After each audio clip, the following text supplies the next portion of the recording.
Здесь вы видите квартиру работников Норильского никеля, в основном геологи. Man sieht hier schon das nächste Bett. Вот здесь уже начинается следующая кровать.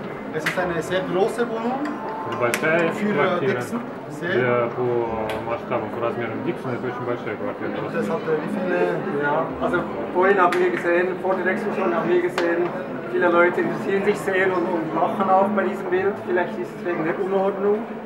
Прежде чем мы начали экскурсию, мы видели, что многие люди подходили и сфотографировали, смеялись над этой фотографией.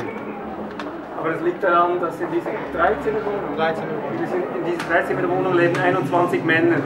Но дело в том, что в этой трехкомнатной квартире живут 21 человек.